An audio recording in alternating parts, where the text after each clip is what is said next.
Alors, un petit tour de ce qu'il y a à faire aujourd'hui. Joe, est-ce que t'es prêt? Est-ce que t'as pu lire les revues d'aujourd'hui? Ouais, alors attends, Face, il y en avait 4 à lire. Hein. C'est ça. Ok, j'ai lu les 4. Jupiter's Legacy, c'est moi qui le fais, donc c'est bon. Il y a Deathstroke aussi. Deathstroke, c'est bon, j'ai lu 1, 2, 3, ça roule. Et attends, il y a le Hors les Bulles aussi. C'est un dessin animé, t'as pu le voir? Oui, oh là là, j'ai galéré, j'ai dû le mater en 2 fois parce que j'avais vraiment pas le temps, mais c'est bon, je l'ai vu en entier, c'est cool. Et vous, sinon, pour le Focus Seven Soldiers, c'est bon, vous avez tout lu? Sinon, Arrow, c'est devenu mieux.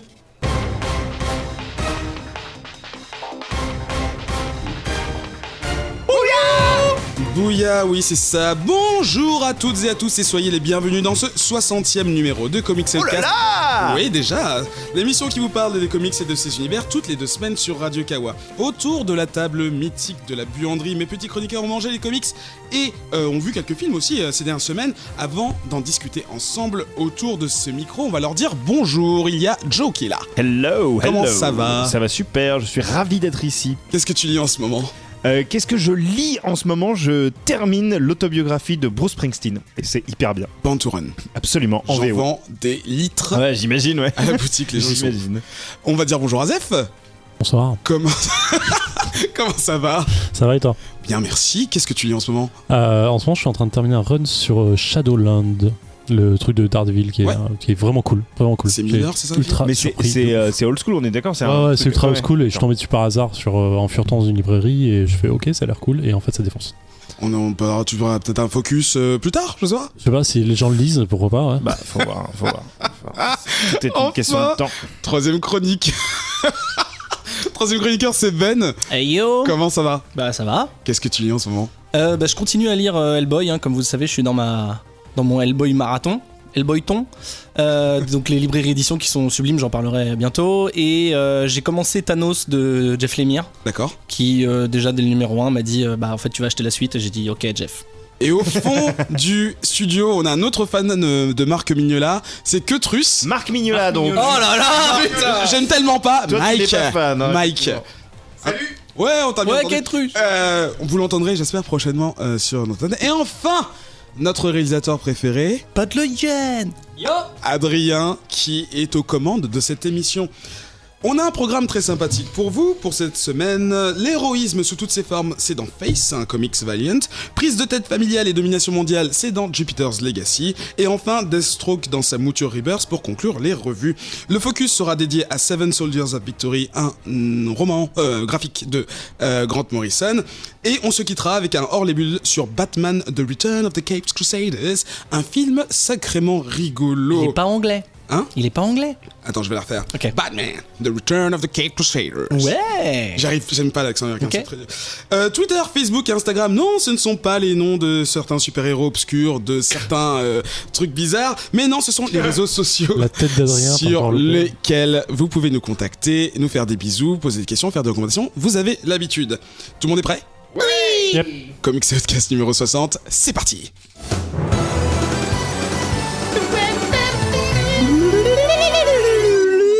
Nous commençons ce 60e numéro par une revue de Face. D'ailleurs, c'est vrai qu'on n'avait pas dit, c'est Ben qui va commencer. Absolument. Je vous rappelle le concept des revues. Avant l'émission, les chroniqueurs choisissent 3 titres de comics. Nous lisons les 3 premiers chapitres chacun de notre côté et on en discute ensemble ici pour la première fois. Donc Face, un comics, Valiant Comics, c'est vrai que c'est un éditeur qu'on lit de plus en plus ces derniers mois. Bah il y a eu Bloodshot, review par Gaylor, il y a eu aussi Archer et Armstrong C'est il y ça. a récemment. Eternal Warrior.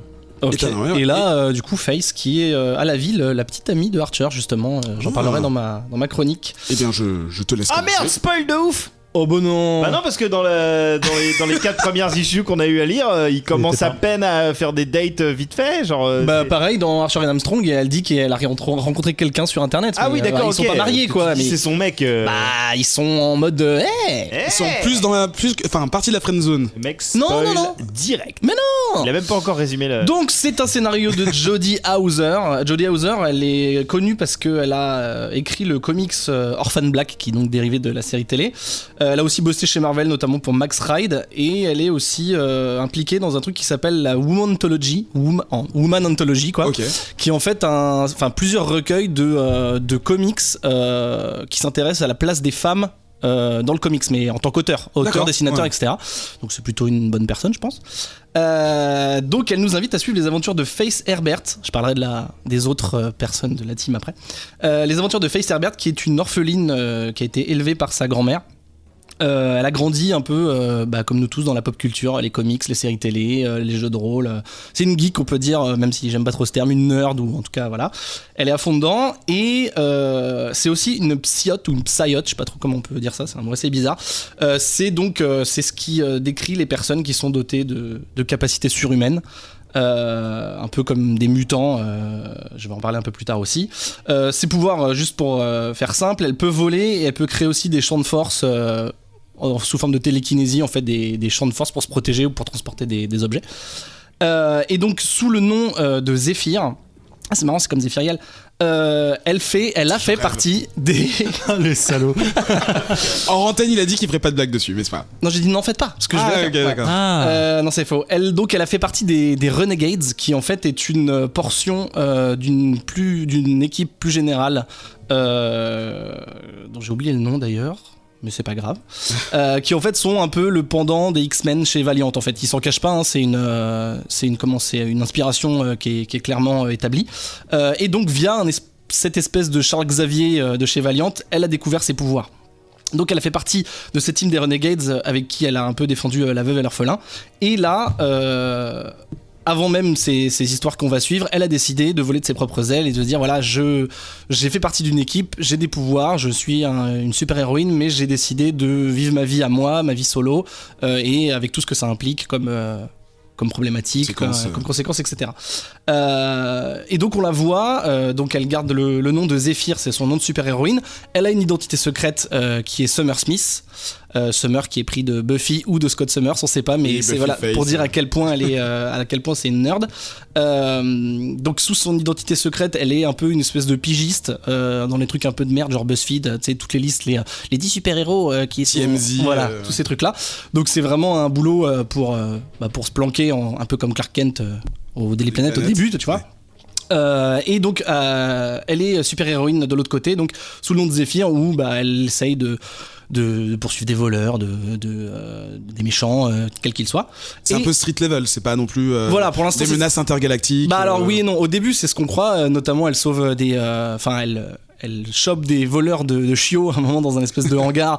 Donc là, effectivement, c'est street level, mais l'arc, on va dire, narratif de ces 4 issues, en fait, qui est donc une mini-série, pour commencer, c'est une attaque, là pour le coup, intergalactique, où des aliens veulent se venger des humains, etc. Ça, c'est pas très intéressant, c'est vraiment le truc de base. Enfin, moi, j'ai pas trouvé ça très intéressant. Ce qui est intéressant, c'est que ça permet que ce nouveau héros solo, mette le pied à l'étrier et qu'on la découvre, donc dans sa vie de tous les jours, avec toutes les problématiques qu'elle peut avoir. Comment je fais pour être un super-héros sans l'aide d'une team, est-ce que je dois utiliser mes pouvoirs tout le temps, est-ce que j'ai le droit à une vie en dehors de ça. Enfin, c'est vraiment puis elle est assez jeune, on n'a pas exactement son âge, mais elle a moins de 30 ans, quoi. Donc voilà, moi ce qui m'a intéressé, c'est pas la trame en elle-même, parce que voilà, il y a des méchants, elle les combat, elle gagne, etc. Ça, c'est vraiment anecdotique pour moi. Ce qui est intéressant, c'est que ça nous permet de bien connaître le personnage de Faith. C'est quelqu'un qui, donc je l'ai dit, a grandi vraiment dans toute la pop culture, etc., qui est vraiment une enfant de ça, qui est, à chaque fois, dans toutes les cases, t'as des références à des films, elle dit des citations, voilà, il y a plein de trucs, on se retrouve vraiment chez nous, donc ça permet de l'ancrer un peu dans la réalité. Et l'autre chose qui est importante, et c'est quelque chose qui se voit donc visuellement, bien sûr, même avant d'ouvrir la première issue, c'est qu'elle a un physique pas banal pour une super-héroïne. D'habitude, c'est genre grosse poitrine, taille de guêpe et hanches. De guêpe. Non, pas de guêpe, justement. Non, voilà. Bien rebondi, quoi. Là, on a affaire à une personne qui est, disons-le, qui est plutôt grosse, peut-être pas obèse, mais en tout cas, c'est une grande taille, c'est une plus size, comme on dit.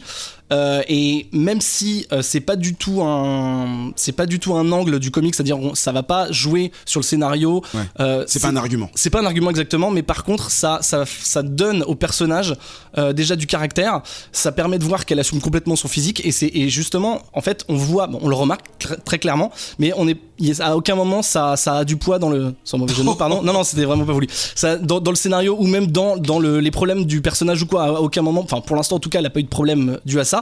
Mais je trouve que au même terme que le fait qu'elle soit une enfant du cinéma et des séries et tout. Je trouve que ça la rend beaucoup plus accessible, ça la rend beaucoup plus réaliste qu'un Superman ou qu'un Batman qui est un mec milliardaire en fait que tu peux tu peux pas vraiment t'identifier. Oui. Donc là, même si c'est une femme, alors que je suis un gars, j'ai quand même réussi à m'identifier dans le sens où je me dis en fait, elle ressemble à n'importe quel jeune de maintenant, sauf qu'elle a des pouvoirs. Et donc je trouve que tous ces problèmes qu'elle a, tous les problèmes qui viennent à la suite du fait qu'elle est super héroïne, en fait, bah c'est des problèmes qu'on pourrait avoir nous.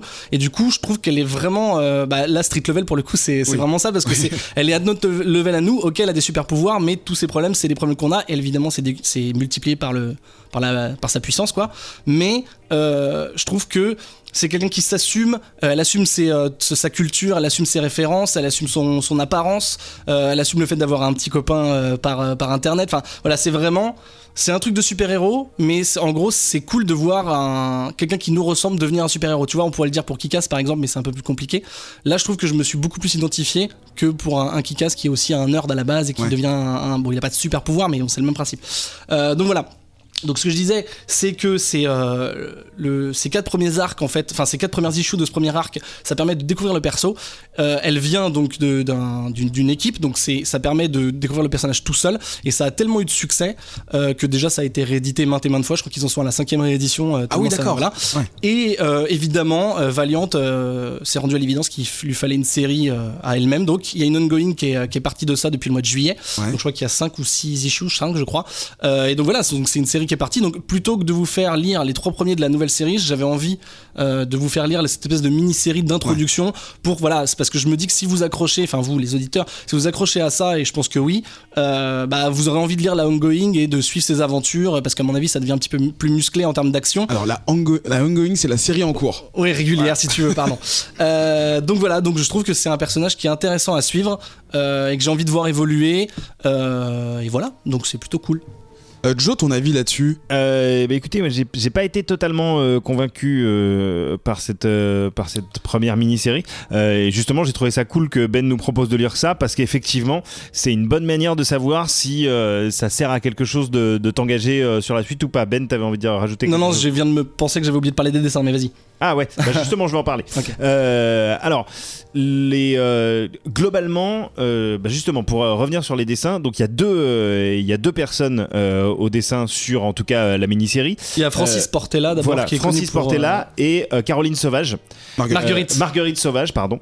Sachant que le premier signe le plus gros de l'aventure, et qu'ensuite il y a pas forcément des flashbacks, mais des flashbacks et ou surtout des rêves, en fait, une sorte de futur proche fantasmé par l'héroïne. Ouais. C'est-à-dire elle imagine comment les situations qui vont se produire dans quelques instants pourraient se produire, et du coup ça se passe dans sa tête, et là c'est Marguerite Sauvage qui dessine, et c'est absolument splendide. C'est-à-dire j'aurais aimé que ce soit elle qui dessine. C'est complètement onirique. Mais justement, même en termes de traits et de couleurs, on est sur quelque chose de différent. Et oui, je sais, justement, ça apporte un contrepoint au dessin principal, et c'est ce qui fait l'intérêt. Mais je trouve son dessin tellement plus beau mais c'est que beau, l'autre. mais je trouve que si ça avait été l'inverse, disons par exemple que c'est Francis Portela qui faisait les rêves, ça serait moins impactant, parce que vraiment Marguerite Sauvage, elle a un style vraiment imagé, et vraiment c'est hyper adapté aux rêves. En fait, c'est tout arrondi, c'est hyper beau, c'est plein de couleurs. C'est juste que pour moi c'était hyper frustrant, parce que je trouve que je trouve que c'est bien placé. Le reste est... mais je dis pas que c'est pas bien placé, Ben. Je dis juste que pour moi c'est frustrant, parce que l'autre dessinateur, je le trouve vraiment beaucoup moins bon, et du coup ça m'embête de voir qu'il y a une petite partie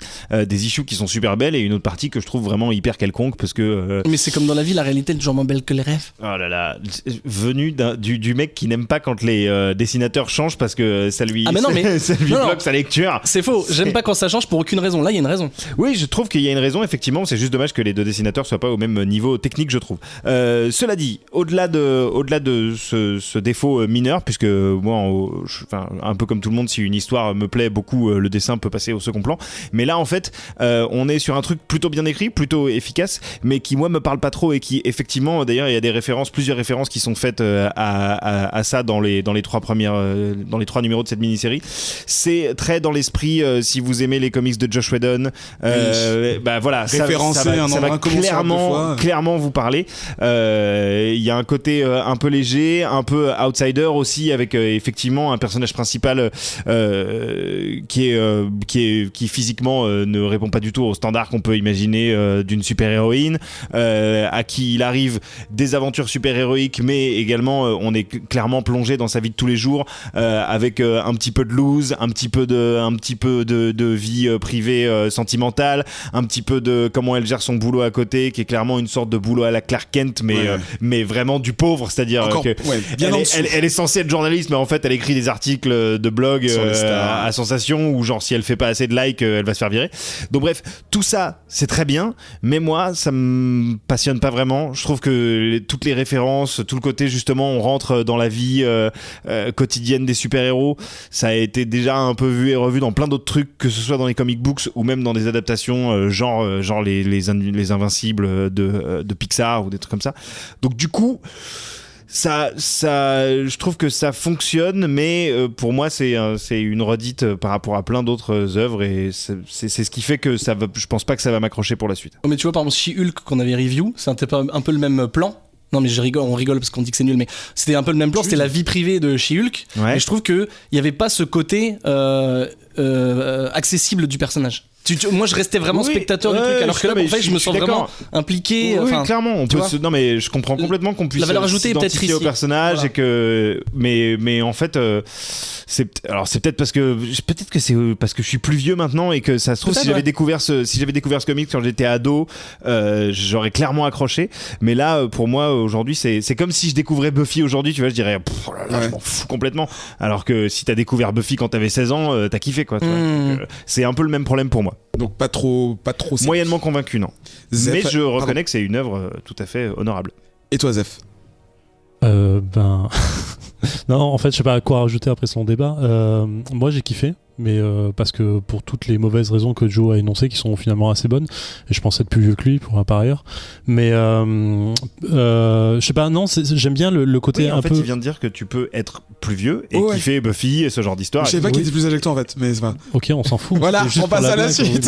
Vas-y, finis. Donc voilà, non, c'est vraiment le côté un peu introspectif du super-héros qui est perso, mais qui va pas trop dans le perso, le personnel vraiment, et qui donne pas des situations. En fait, la comparaison avec Shulk, je la moquais un petit peu, parce que finalement dans She-Hulk en fait on avait des situations qui étaient vraiment basiques et pas recherchées, qui étaient même stupides en fait, qui fait que le personnage n'était pas du tout intéressant, alors que là en fait on a une vraie psychologie du personnage qui est mis en avant. On a son côté un peu son côté professionnel qui est assez sympa, même s'il est complètement typique en fait de 90% des gens, avec un boss qui est con et qui est chiant sur ta gueule en permanence. Enfin t'as plein de choses comme ça et qui font que tu t'accroches un petit peu. Le dessin, moi j'aime les deux versions, et je suis complètement d'accord avec Ben sur le côté que ça aide en plus au changement d'intrigue ou de vision, de perception, voilà. Mais je sais pas, moi je vais pas redire tout ce que a dit Nekoto, mais finalement c'est un truc assez sympa, c'est léger, c'est frais, et je pensais c'est même pas une origin story, mais ça sonne comme une origin story assez sympa à lire en fait. Donc je kiffe complètement le truc quoi. Ben, tu voulais juste un dernier mot parce que j'ai vraiment survolé les dessins. En fait, c'est juste pour faire un petit big up à Marguerite Sauvage, donc Jacques Cocorico, parce que c'est une française. Elle vient à Montréal, mais c'est une française. Ah, c'est vraiment une française, d'accord, ok. Et en fait, c'est un pseudo, Marguerite Sauvage. Non. Pour la petite histoire, en fait, c'est quelqu'un qui, donc c'est l'illustratrice à la base. Elle vient de la pub, elle a fait pas mal de trucs. Et en fait, elle a été remarquée par Vertigo. Elle a commencé à faire des couves. Et au final, maintenant, elle fait de plus en plus de trucs. Donc là, par exemple, dans Face, elle a une petite partie à chaque fois. Mais donc voilà, j'espère que c'est quelqu'un qu'on va voir de plus en plus souvent, qui va peut-être être à la tête d'une bonne série, d'une grosse série. Ce serait vraiment parce que cool. c'est vraiment très très beau ce qu'elle fait, et je trouve que là elle fait un super boulot qui est en bonne adéquation avec Francis Portela. Donc voilà, go. Merci pour la précision.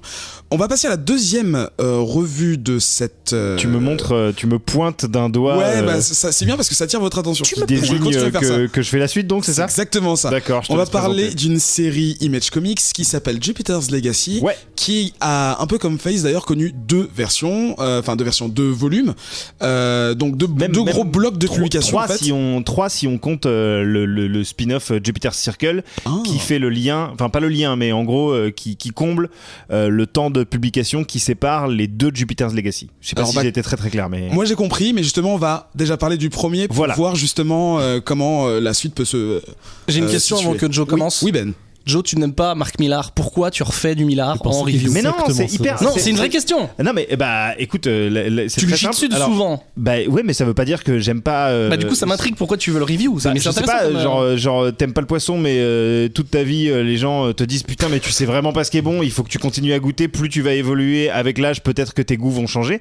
C'est la même chose pour les réalisateurs de films, pour les dessinateurs de comics. Mais si j'aime pas le poisson, je vais pas vous inviter à dîner en faisant du poisson parce que j'aime Mais non, pas. mais moi c'est moi qui me force à en manger pour vérifier que je trouve toujours ça pas bon. Tu vois Ok, ce que je veux dire ok. Et donc non, C'est et en vraiment plus super je vous trouve hyper je déteste pas Mark Millar. Je trouve que c'était un mec extrêmement talentueux et que depuis qu'il a connu quelques succès, il est devenu hyper lazy, que ses séries sont malheureusement un peu toujours les mêmes. Mais en ce qui concerne Jupiter's Legacy, je vais aller droit au but. J'ai acheté la première issue parce que malheureusement il y a Mark Millar, mais heureusement il y a un de mes dessinateurs préférés de toute l'histoire des dessinateurs Ok, c'est de validé, comics, c'est à savoir validé. Frank Whiteley, qui est un mec dont j'achète à peu près tous les trucs qu'il dessine parce que c'est un dessinateur assez rare. Il est pas là souvent et quand il est là il fait tellement un boulot incroyable et ses planches me rendent fou que de toute façon quand je vois son nom j'achète. Non, mais Et donc, bonne du coup, réponse, je me merci. suis dit ça va me permettre de voir si Millar a à nouveau pondu un truc qui me laisse un peu indifférent, ou s'il va m'énerver parce que c'est vraiment un connard, ou si je vais trouver que pour une fois il s'est un peu sorti les doigts. Et je dois dire que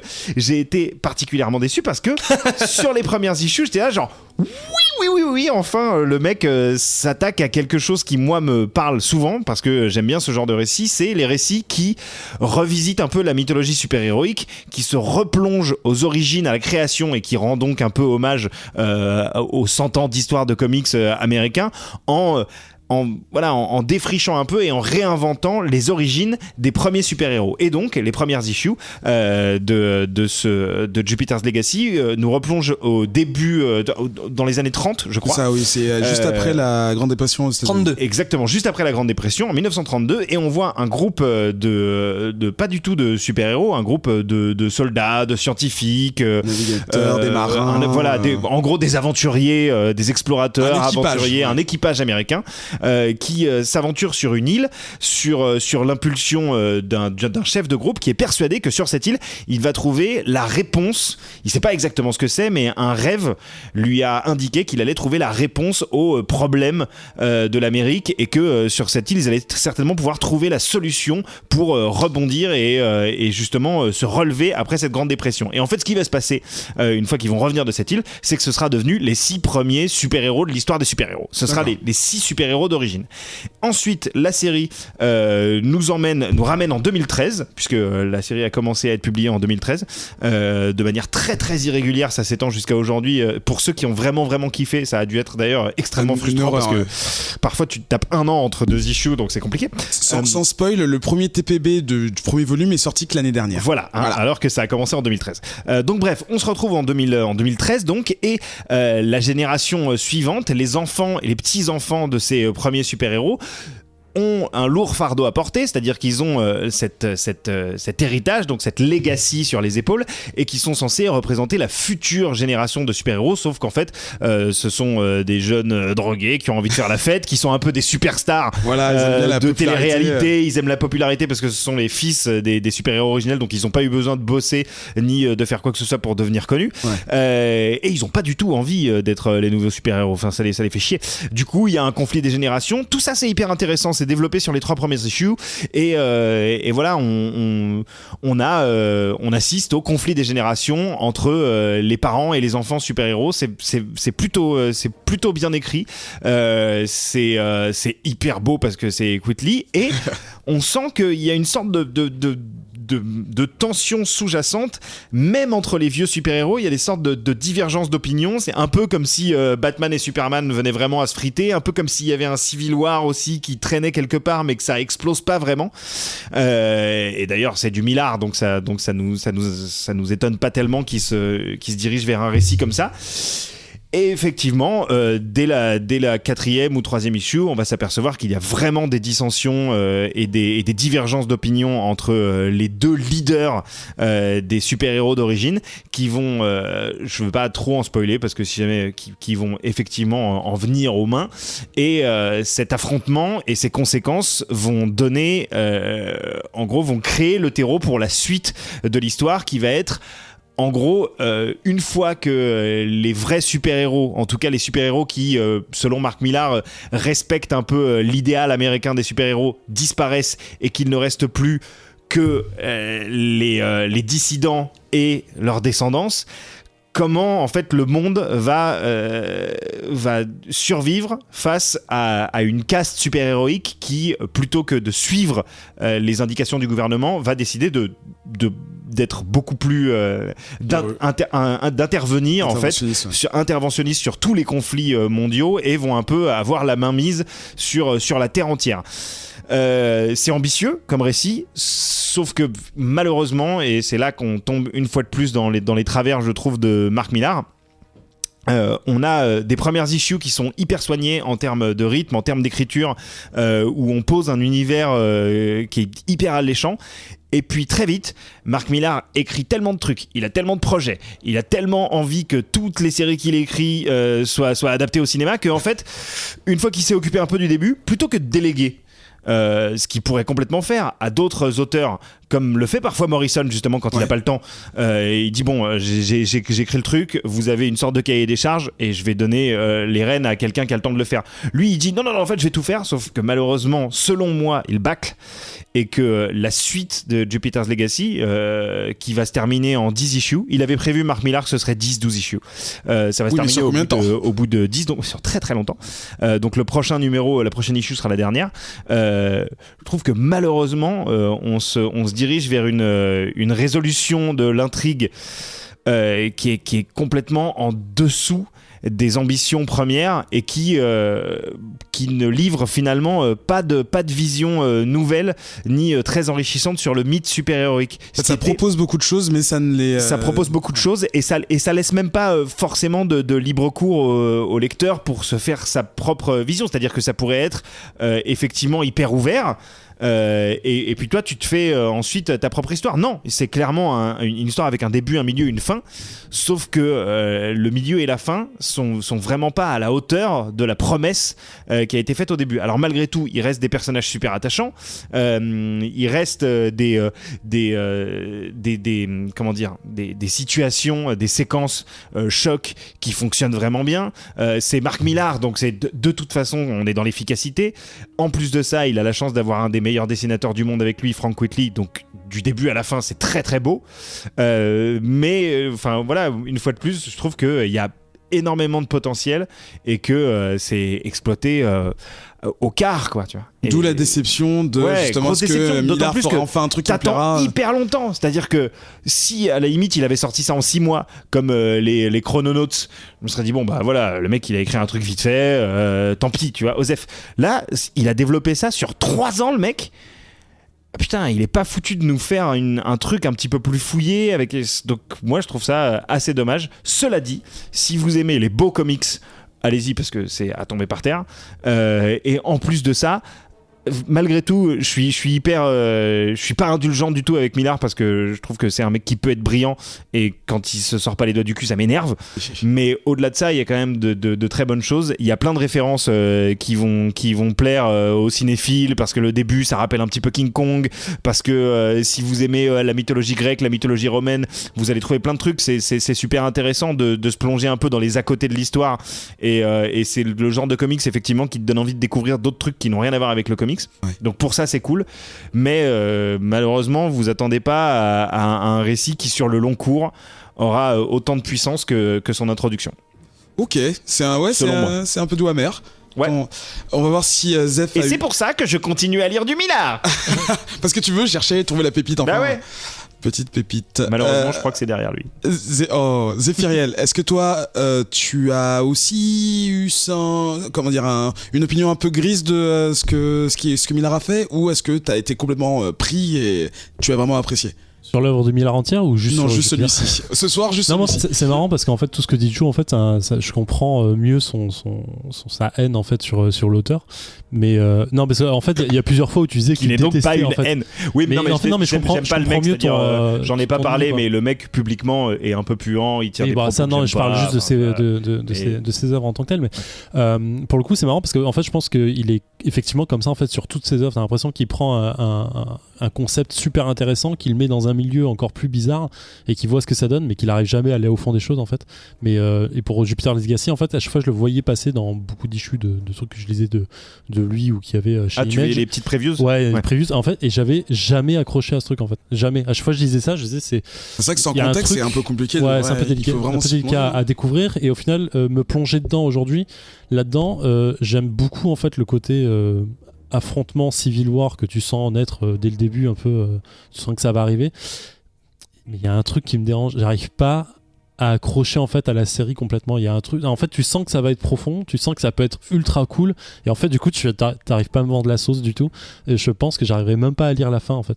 Ouais, parce que c'est pour ça, parce que dès le départ, effectivement, je pense que tu peux ressentir que ça va rester en surface. Et du coup, tu te dis, c'est con parce que, effectivement, tu sens que les éléments sont là, mais à aucun moment, c'est exploité à son plein potentiel, quoi. Et c'est vraiment dommage. Et je comprends complètement ce qu'a ressenti Zef. Et en fait, pour le coup, si en plus tu me dis que la sortie est vraiment irrégulière de ouf et que ça peut durer des ans, alors c'est bon. Non, mais là, c'est bon. laisse complètement En revanche, à partir quoi. du mois prochain, tu pourras tout lire d'un coup si tu veux. D'accord, j'attendrai le mois prochain alors. Du coup voilà, donc tu espères continuer au moins pour avoir. Moi j'adore Millard de base, sur tout ce qu'il fait, il y a énormément de choses. Là-dessus j'avais jamais vraiment accroché, et pour le coup c'était la bonne occasion de le lire. Mais il me manque un truc, donc je prendrai sûrement le TPB complètement à la fin dès qu'il sera sorti pour vous lire un truc complet et pas me frustrer plus que ça. Mais il y a un truc qui me dérange dans l'histoire. Tu sens que c'est vraiment pas exploité, qu'il y a un truc qui va manquer, ou du moins que. Mais après, c'est peut-être un peu son délire de dire je préfère que les gens en demandent un peu plus plutôt que tout donner et décevoir.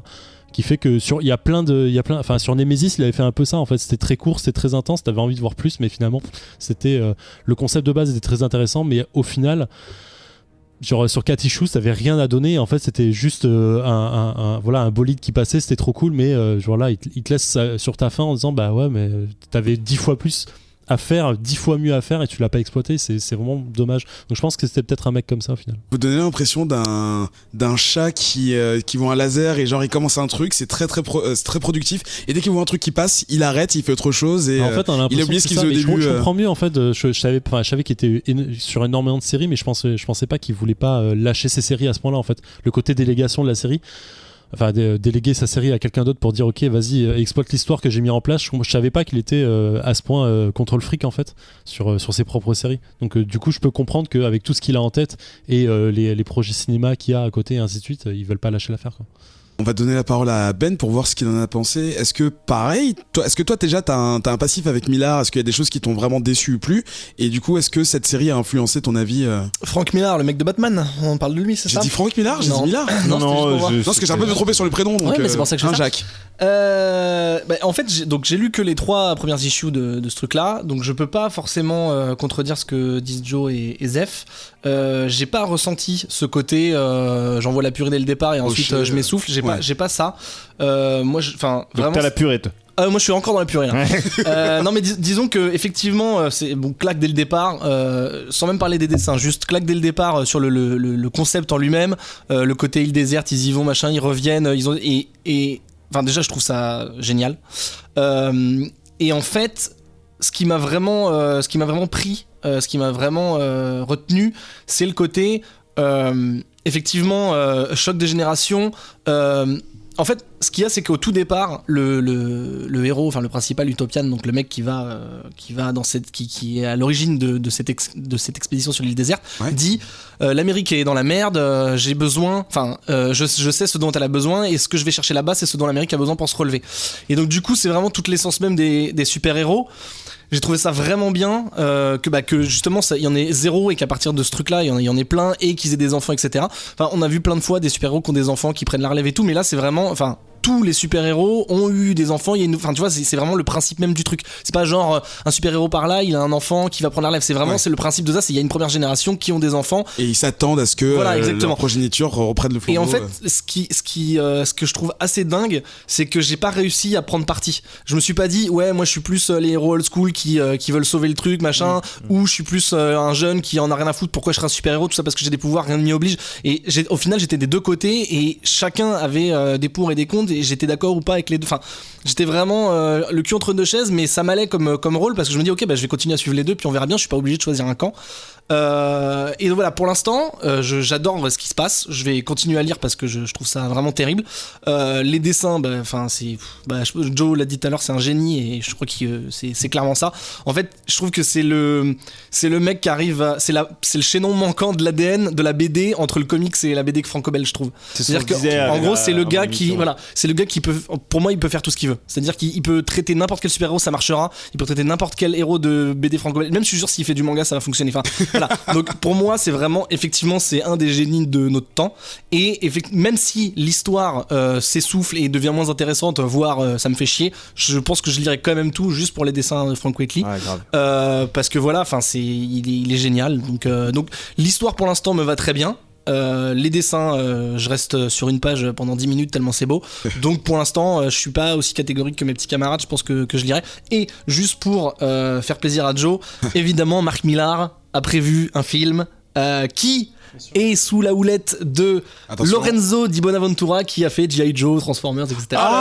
Donc Jupiter's Legacy. Ouais. Oh bah ça va être malin alors. Enfin, c'est inscrit comme ça. Je sais pas si ça va se faire ou quoi, mais en tout cas c'est voilà. Donc voilà. Donc moi je le conseille parce que au moins juste pour les dessins comme l'a dit Joe, go. Je trouve ça juste marrant. Ah, je crois que ton micro est éteint. Alors, tu disais que tu trouvais ça juste marrant. Je trouvais ça marrant intéressant en tout cas que ça se passe après la Grande Dépression, qui est encore une période aux États-Unis qui est très très marquée. Il y a beaucoup de conséquences qui sont encore visibles aujourd'hui, et que donc ça se passe autour de 1932-33, et que 3 ans après, c'est Batman qui apparaît. Je pense que oui, non mais clairement, c'est sympa d'arriver juste avant que un des premiers super-héros. Ouais, grave. J'ai trouvé ça assez sympa. La couverture est moche, c'est-à-dire que le dessin est très beau parce que c'est Whiteley, mais l'espèce de bandeau dégueulasse avec il y a pas de logo en fait. C'est pas beau. La charte visuelle, je trouve. C'est pas beau, il y a un espèce d'énorme logo de couleur, enfin un énorme bandeau de couleur avec juste marqué Jupiter's Legacy. C'est pas un logo en fait, j'aime pas. Ça fait très poster. Oui, c'est quelqu'un qui a pris ta ligne du roman et il a fait. Ouais, mais c'est pas beau. Tu fais tenir sur 2 lignes. Voilà. Troisième, merci pour cette revue. Troisième et dernière revue de ce soir, c'est un DC Comics de la mouture Rebirth. Donc c'est la troisième fois qu'on parle d'un comics Rebirth, et là c'est Deathstroke qui a le sien. Est-ce que tu peux nous en parler un petit peu, Zef? Deathstroke. Donc la mouture Rebirth, comme tu as dit, donc c'est l'espèce de faux relaunch, on va dire, qui est sorti d'ici cet été. Relaunch, donc le redéjeuner. Wow. Je rigole. Vas-y. Relaunch. Ah oui, d'accord. Parce que d'accord, ok. Donc voilà, donc il est sorti cet été de DC Comics, qui avait fait bander pas mal de personnes lorsque le premier, c'était quoi ça? La censure sur bandé. Ah putain, parce que eux depuis tout à l'heure ils disent Q machin et tout, et tu l'as fait pas. Oh Zef. Ok. Donc je disais, je vais y arriver. DC Rebirth, Deathstroke, donc c'est une des nombreuses séries qui sont sorties indépendantes sur les personnages qu'il y a eu. Il y a eu plein de choses sur plein de vilains par ailleurs qui sont sortis, qui sont plus ou moins intéressantes. Et Deathstroke, donc, qui est sorti cet été, à savoir que la série en cours là, qui a commencé au numéro 1, n'est pas vraiment le numéro 1, mais parce que lorsque Rebirth est sorti, ils ont fait toute une ligne de numéro 1. Et après, les séries sont sorties encore au numéro 1. Parce que du coup, le numéro 1 étant le numéro 1, parce que fuck logique. Si je peux préciser, donc celles qui sont sorties à la fin du printemps, c'était Rebirth le personnage. Ouais. Et celles qui ont commencé cet été, c'était le personnage Rebirth. C'est n'importe quoi. Donc c'est complètement logique. Donc, en fait, si vous commencez la série, commencez avec le numéro 1, puis enchaîner sur le numéro 1, parce que sinon vous comprendrez pas du tout ce qui s'est passé. C'est un peu... Non mais c'est vrai, c'est complètement l'idée. Donc voilà. Donc Deathstroke, donc c'est un personnage qui est assez vieux, qui est un assassin qui est considéré comme le plus gros assassin, plus gros assassin de l'univers, le plus grand, le plus fort, le plus balèze, qui n'est défait que par Batman en l'occurrence, entre autres. Et donc là en fait on va s'intéresser un peu plus à sa vie, sachant que aujourd'hui on le voyait très rarement en tant que série solo, on le voyait plus apparaître dans la Suicide Squad. Et je ne parle pas du film, sinon vous allez pleurer. Et donc là, en fait, voilà, DC le remet un petit peu sur le devant de la scène. Et on le retrouve en fait sur ce premier issue, donc je parle bien du Rebirth de l'origine story, on va dire, sur lequel en fait on le voit partir en mission en Afrique pour essayer de sauver un ancien partenaire qui considère qu'il avait cru mort pendant un certain temps, et là il arrive à le libérer, et on passe sur la première issue, donc la première bis, sur laquelle on retrouve ça, mais ça part complètement sur une autre thématique de scénarisation. C'est-à-dire qu'en fait on va se retrouver sur plusieurs mini-scénarisations. En fait on va passer sur le temps actuel où on le voit rencontrer encore une fois ce personnage, on va le voir se faire trahir par son contractant, et on va le voir rencontrer Clock King, et ensuite on va passer par moment sur sur sa vie ancienne en fait, et on va avoir des mini passages de flashbacks qui vont sauter de génération en génération. On va le voir rencontrer sa femme, on va le voir avoir sa famille, comment il a élevé ses enfants, puis on va le voir prendre une balle dans la tête, d'où il a perdu son œil en fait, et du coup cette espèce de mini scénarisation en fait va donner un peu une vie différente au personnage, puisqu'elle va redynamiser un petit peu sa façon de paraître, et du coup donner moins de temps mort en fait sur ce qu'aurait pu être un personnage de ce type. Je pense surtout à Black Widow qu'on avait revu il y a un petit moment, où en fait on avait une espèce de latence en fait sur chaque issue. On avait une histoire, c'était un peu lent, c'était un peu plat, on avait des temps morts assez peu intéressants finalement.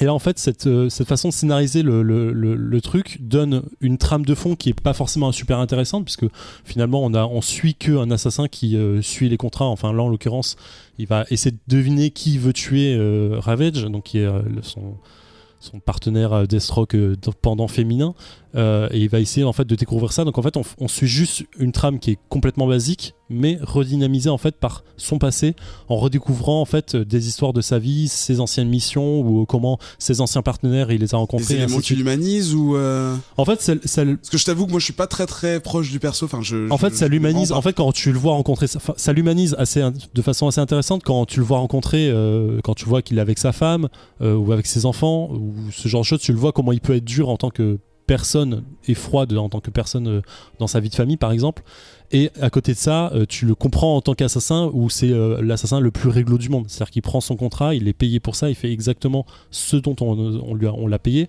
et à côté, et même si finalement la personne qui l'a engagé va le trahir, il va respecter son contrat. Donc en fait c'est un assassin avec un code d'honneur, et du coup éthique, voilà, et le fait de le retrouver avec des anciens partenaires, de le voir agir avec des humains vraiment qui sont pas des super héros, qui sont pas des super vilains, qui ont pas de pouvoir, qui sont pas super balèzes, en fait ça le rend d'un côté assez intéressant et assez amusant, mais on perd complètement ce côté super vilain. En fait on est vraiment sur un mercenaire pur et dur qui n'a pas de lien avec des super vilains, ou qui n'a pas de lien encore avec la Suicide Squad ou ce genre de choses.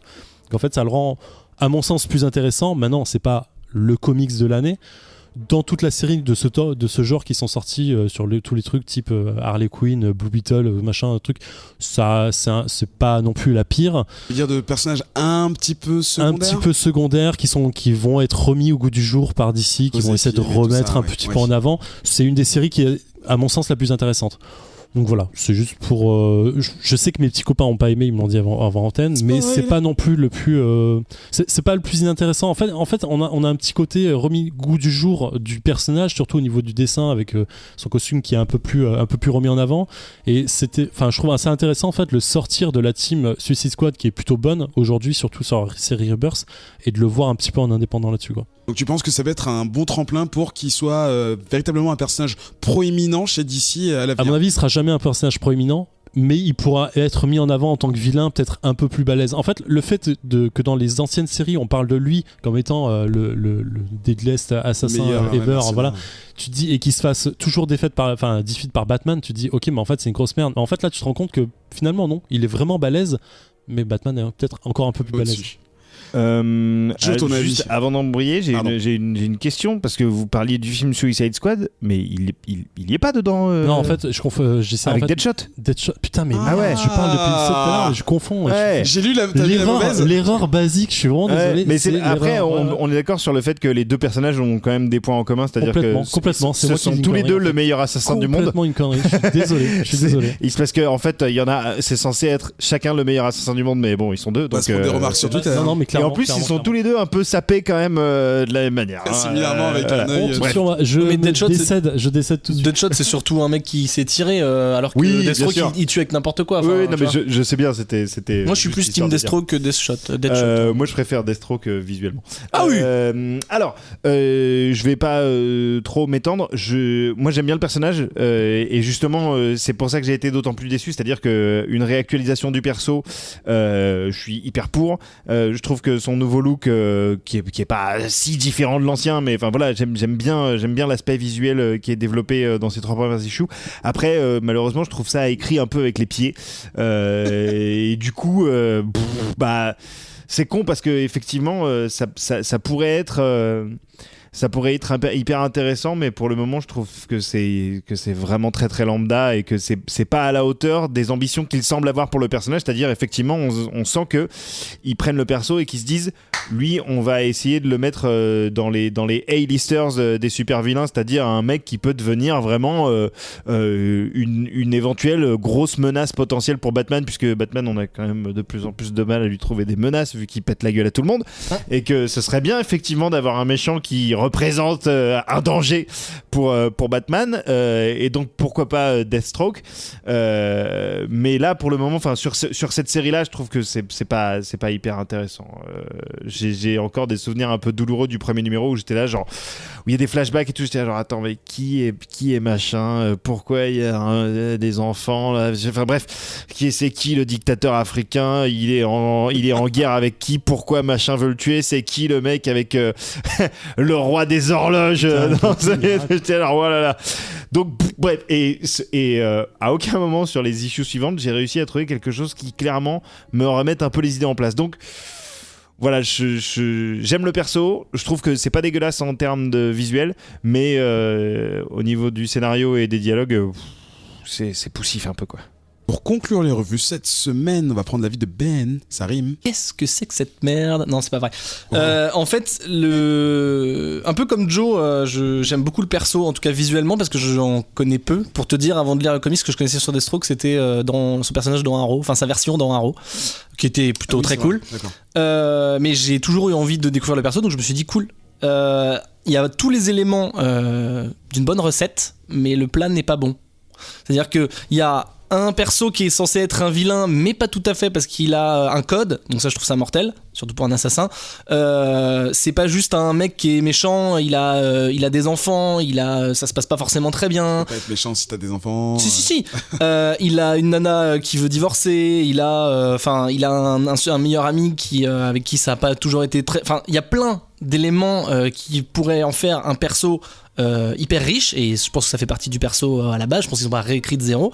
Mais là où ça fonctionne pas, c'est qu'effectivement, je sais pas comment on peut appeler ça dans les comics, la mise en case, en tout cas la réalisation si tu préfères, la mise en scène est très très brouillonne selon moi. C'est-à-dire qu'ils ont fait le choix de faire des flashbacks, ok très bien, ça me va, sauf que c'est pas hyper forcément très clair, même si évidemment, ok alors en fait quand il a une moustache comme ça c'est que ça se passe avant, quand il a les cheveux blancs c'est que ça se passe maintenant. Enfin, tu vois, t'es en train d'essayer de t'accrocher à des repères graphiques, alors que si c'était bien écrit t'aurais pas besoin, normalement si c'est bien écrit t'as même pas besoin d'écrire une date ou quoi. Ouais, ça c'est le gros problème. Voilà, du truc, hein. ok, tu dis ok là je sais où je suis, comme dit Joe, tu vois il était perdu et je suis exactement pareil que lui. Je me suis dit merde, quand j'ai vu les flashbacks et tout, je me dis ah cool, c'est intéressant. En plus c'est chapitré comme l'a dit Zef, avec des mini, c'est des mini. Ah mot marrant, tiens, chapitré. Ouais, chapitré, c'est marrant comme mot. Je me dis cool, il y a une structure, c'est bien, je vais pas être perdu. Et ben en fait si, j'ai été perdu parce que j'ai vraiment essayé de suivre l'histoire, enfin les différentes histoires qui se superposent, et en fait ça m'a complètement perdu, et tout ce que je trouvais cool dans le héros, je les trouve toujours cool, mais au final on les a pas, la présentation n'est pas bonne quoi. Genre dans Top Chef, je dirais que c'est que ce dressage quoi. Ah bah non, justement c'est le dressage que je trouve. Ah si tu non, le dressage c'est le visuel. Non, pas forcément le visuel, c'est la façon de mettre les choses en mouvement, en espace. Moi j'aurais plutôt dit, tu vois, ton plat, je trouve qu'il a pas d'histoire. Ouais, complètement. Il est beau, mais il a pas d'histoire. Au bout de la première issue, j'ai fait, c'est vous qui avez fait ça? Donc voilà, donc je le conseille pas, mais si Zef continue de lire et qu'au bout d'un moment il dit que c'est bien, je m'y remettrai Tu peut-être. ressauteras dans le. Ouais, il y a moyen. Merci pour ces 3 revues, messieurs. Vous, chers auditeurs, vous avez l'opportunité de nous laisser des messages, des commentaires sur ce que vous avez lu, qu'on vous a recommandé ou peut-être un petit peu moins, sur Twitter, Facebook et le site Radio Kawa dans les commentaires tout en bas de l'épisode, en dessous des descriptions et des autres épisodes et d'une bannière. Non, je rigole. Mais c'est loin en bas, donc n'hésitez pas à scroller down. Nous, on se retrouve dans quelques instants pour parler de Seven Soldiers of Destiny. C'est pas Destiny. Oh le putain. C'est écrit quelque part. Victory. Le focus. Victory. Et ensuite, en dernière partie de l'émission, Batman, le retour des Chevaliers Masqués. À tout de suite. Ça te plaît? Qu'est-ce qu'elle est bonne. C'est complètement addictif. Je vais jamais pouvoir m'en passer. Dis-moi chérie, t'es bien vierge? Vous en avez marre de vous poser des questions stupides sur la sexualité? Papa, comment on fait les bébés, Vous n'osez pas demander à votre maman? Minuit 69 casse les tabous, les idées reçues et les complexes. Une fois par mois entre adultes consentants. Minuit 69 ne parle pas de cul. Minuit 69 vous parle de sexe. Minuit 69. C'est complètement addictif.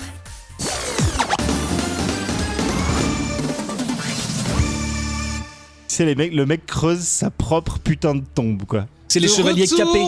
Aïe, Capés, aïe, pas aïe, masqués. aïe. Caped Crusaders. Bah, les BD français, c'est Chevaliers C'est Masqués. nul, c'est capé. Justicier masqué même. Capé. De retour dans cette deuxième partie du 60e épisode de Comics Outcast, nous sommes dans la deuxième partie de Comics Outcast, je viens de le dire, excusez-moi. Nous sommes dans le focus, pardon, de Comics Outcast, dans lequel un des chroniqueurs a choisi un comics De Comics Podcast. pour le présenter à ses petits amis, surtout quand ils n'ont pas lu. Du coup, il va devoir être extrêmement descriptif. Ouais. C'est la tâche qui a été donnée aujourd'hui à Joe, avec les excuses de Ben. Non, et j'ai lu. Ben a lu Moi, je suis au Et premier. de- 3 pages et de de la Zep et première de- Je suis au premier rang, moi. Et je vais pas dire, mais Adrien n'a pas lu, hein, donc. Ouais, mais Adrien réalise. pas le Il faire, a fallu il quand même. Voilà, Il y a bon, plein de ouais. gens qui l'ont pas lu. Bref, tout ça pour dire que tu vas nous le présenter Ouais. et que nous allons être toutes oui. Alors, Seven Soldiers of Victory. La présentation avec du sel. De Grant Morrison, c'est une série assez épique en une vingtaine d'issues qui a été écrite par Grant Morrison au début des années 2000 et qui est illustrée par 8 dessinateurs différents. Je reviendrai sur le pourquoi du comment un petit peu plus tard. Alors comme souvent chez Grant Morrison, dans les faits, l'histoire n'est pas si complexe, mais c'est plutôt la technique de narration et de thématique vis-à-vis du média même du comic books qui rend son œuvre parfois un petit peu difficile d'accès. Alors pour aller droit au but, je dirais que Seven Soldiers, ça fait partie vraiment des plus grands travaux de Grant Morrison. Je vais résumer le pitch en simplifiant.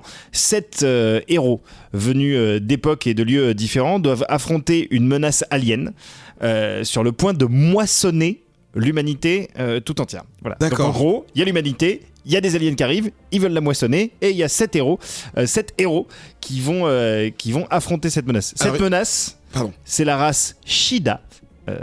Sheeda, les Shida, donc, qui depuis la création du monde, cette race revient à intervalles réguliers pour se nourrir de l'espèce humaine afin d'assurer sa propre survie. C'est ma question, c'est pour savoir si genre ils avaient besoin des ressources de la Terre ou des Exactement. en fait des humains. En fait, c'est que c'est un peu comme dans Matrix, c'est-à-dire que Ok. les êtres humains servent de nourriture pour se régénérer à cette race extraterrestre. Alors, Yes. Seven Soldiers, au final, c'est l'histoire d'une équipe de héros qui se rencontrera jamais.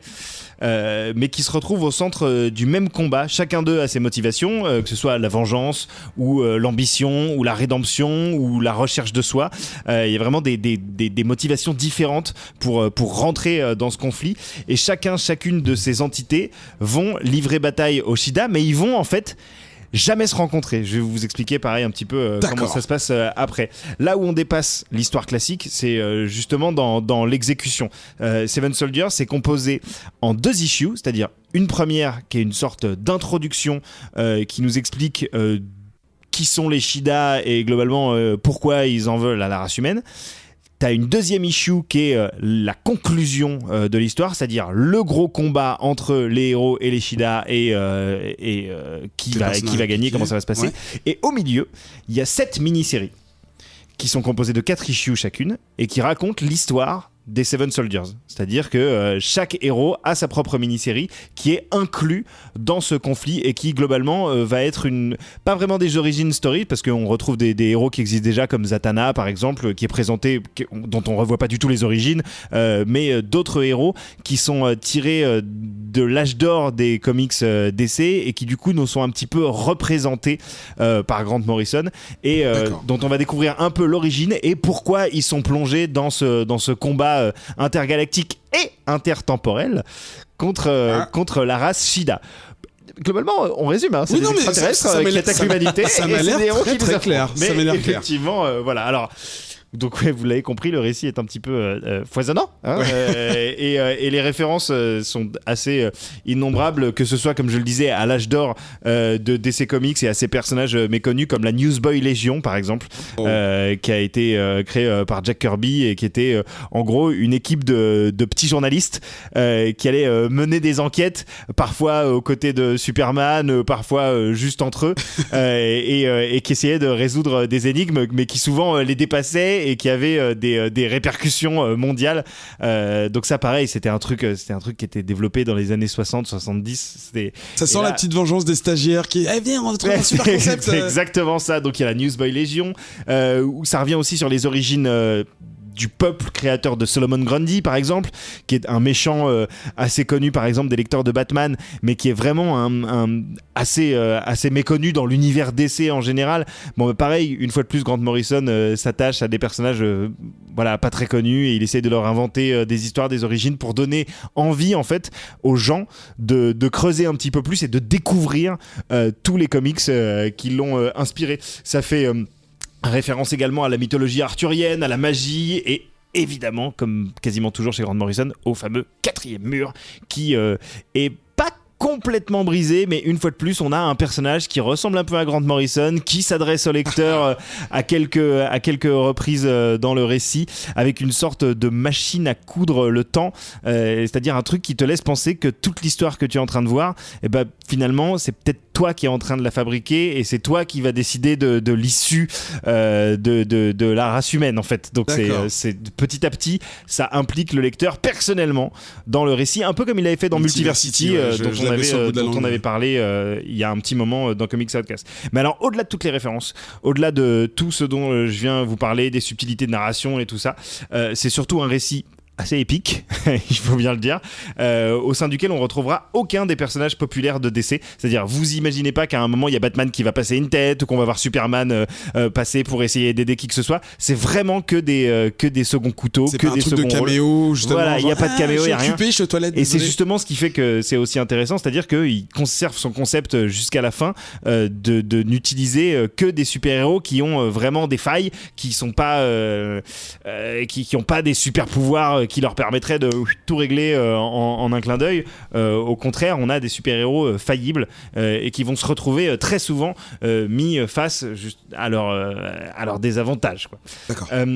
Donc ça, c'est intéressant. Et puis, au-delà de ça, un récit avec un château volant qui traverse le temps, avec un cheval ailé qui parle, avec un démon composé d'étoiles, c'est-à-dire le démon, c'est une galaxie de forme humaine, avec une araignée géante du Texas, avec des pirates du métro new-yorkais, avec une civilisation souterraine de sorciers amish, avec Darkseid, parce qu'il y a Darkseid aussi, donc voilà, ça par exemple c'est génial, hein. Un voyage à travers des dimensions magiques et inconnues, le Horigal, qui est un démon composé de 3 personnes qui se sont assemblées les unes avec les autres, ou encore un patron de la mafia immortelle, ou encore le coffre de Ali Kazum, dans lequel sont enfermés toutes les âmes des sorciers les plus méchants de l'univers, une relecture du mythe de Pinocchio, et des dizaines d'autres trucs complètement fous qui sont sortis de l'esprit de Grant Morrison. Autant vous dire qu'en fait Seven Soldiers of Victory, c'est une histoire, mais t'en as 50 à l'intérieur, et qu'une fois que t'as terminé, t'as envie de lire en fait, ou de découvrir chaque truc qui est référencé dans ce récit, et ça en fait, je trouve, un des comics avec un début et une fin, en tout cas les plus jouissifs à lire, parce que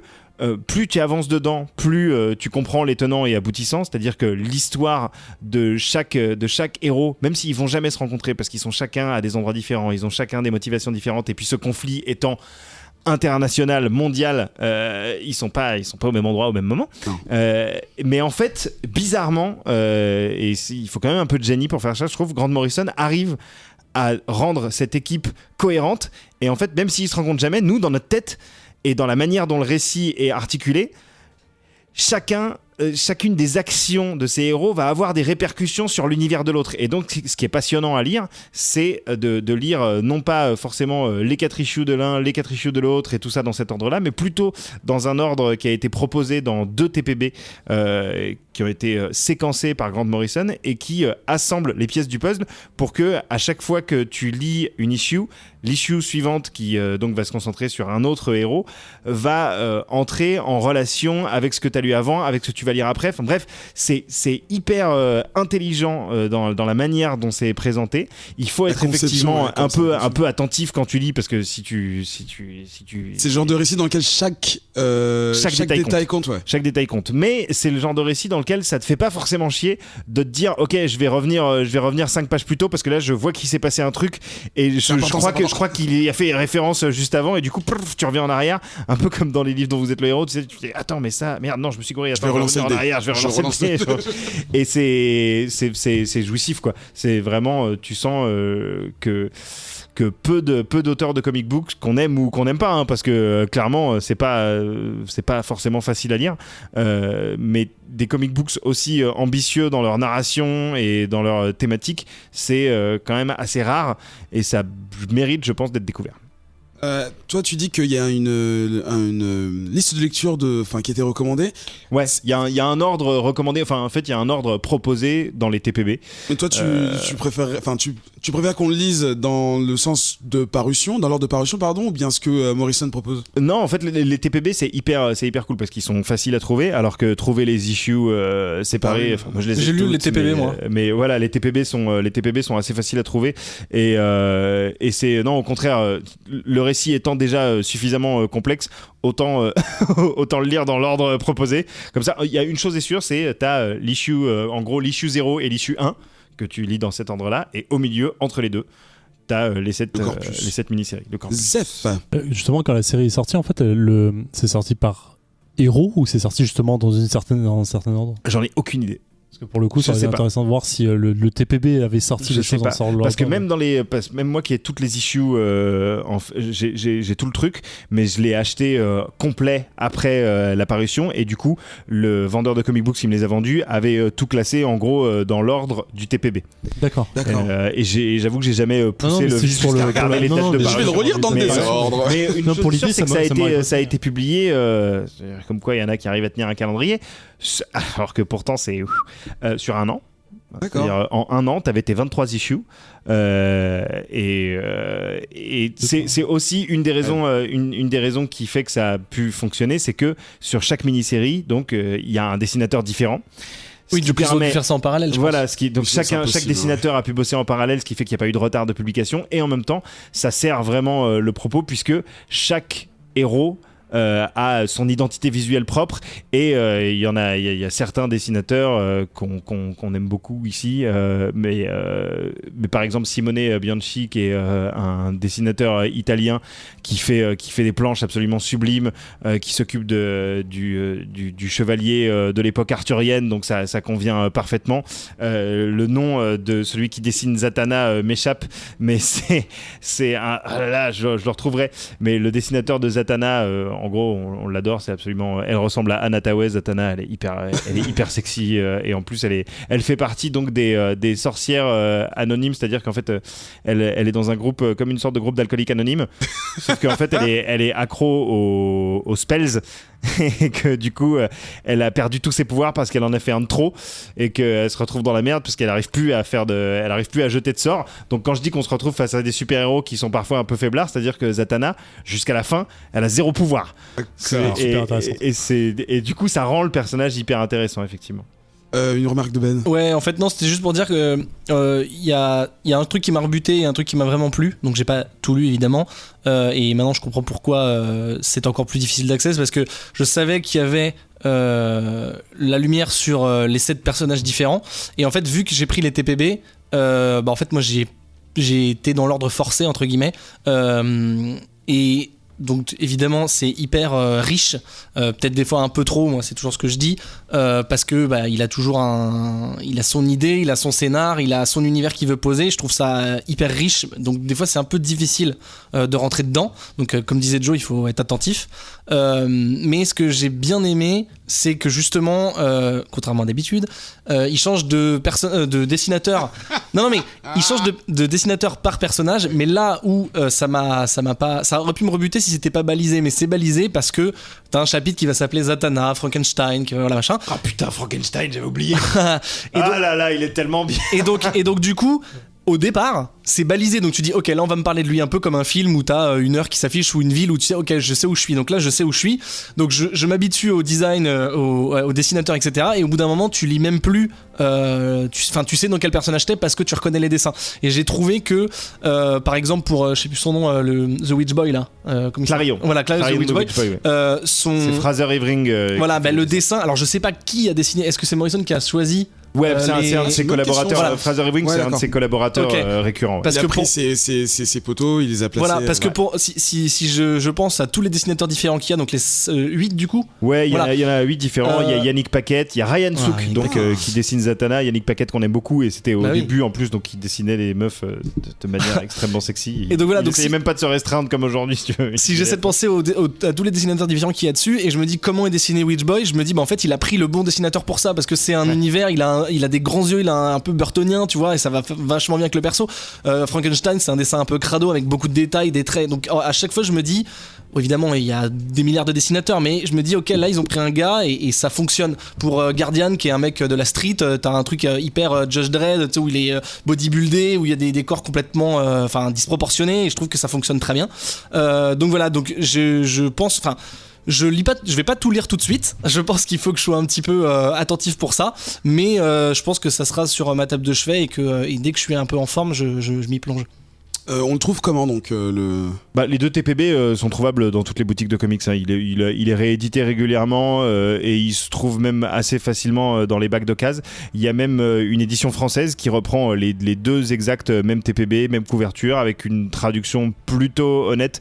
Mais si jamais vous comprenez bien l'anglais, ça vaut le coup de le lire en version originale. En revanche, effectivement, si vous touchez pas du tout, chopez-le en français parce que sinon vous allez rien capter. Et promis, la prochaine fois que je fais un focus sur Grant Morrison, je ferai Joe the Barbarian et ce sera beaucoup plus simple. Là, le truc, tu me l'as survendu en fait. Hein, Mais là, il doit se dire, ouais, c'est vrai que ça me fait chier qu'il n'ait pas lu, mais là, c'est bien fait pour eux parce qu'ils vont devoir le lire maintenant et bonne chance pour lire autre chose. Grant Morrison, déjà, c'est survendu de base, mais là, c'est cool. Mais fais Joe the Barbarian pour le coup. Ah ouais, ça défonce. Merci pour ce focus. Avec plaisir. J'avoue que tu as éveillé des vocations de lecture de chemin. Voilà, je suis honnête. Non, Adrien a fait signe qu'il n'en avait rien à branler. J'ai fait signe que c'était pas le bon mot. Ah oui, non, c'est vrai. Des envies de lecture. Oui, voilà, des vocations. Laisse-moi tranquille. On se retrouve juste après ça pour la dernière partie de l'émission. On va parler de Batman de Caped Crusaders. À tout de suite. Est-ce que vous avez déjà mis le feu aux jeux vidéo ? Jay, Fox, Caféine, Alex le serveur et Inks le font à chaque numéro des tauliers. Ils ne se fixent aucune limite pour célébrer leur amour du jeu vidéo, de son histoire et de son industrie. Pour le meilleur, comme souvent pour le pire, ils dépiotent des sujets d'actualité ou reviennent sur des dossiers brûlants. Les Tauliers, une émission Radio Kawa.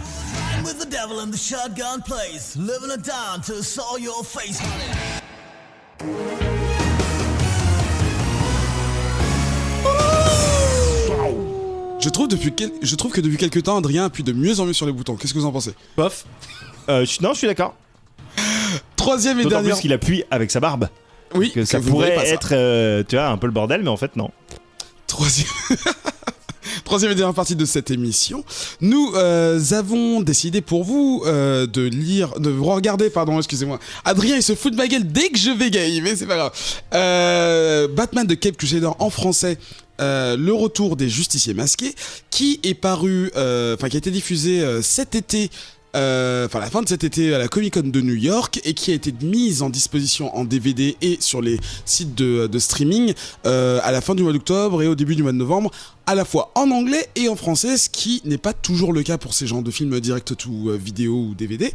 Il a été réalisé par un Rick Morales qui a beaucoup travaillé sur des dessins animés DC, dont Young Justice, Batman Year One, donc il a peut-être bien 15 ans de boîte maintenant en termes d'animation et de réalisation, enfin pas de réalisation mais de storyboarding, et en fait il a monté les échelons un peu comme beaucoup, et il est lourdement basé sur la série télévisée de 1966 qui passait donc aux États-Unis, qui a été diffusée aussi en France sur plusieurs chaînes, mais quelques années plus tard.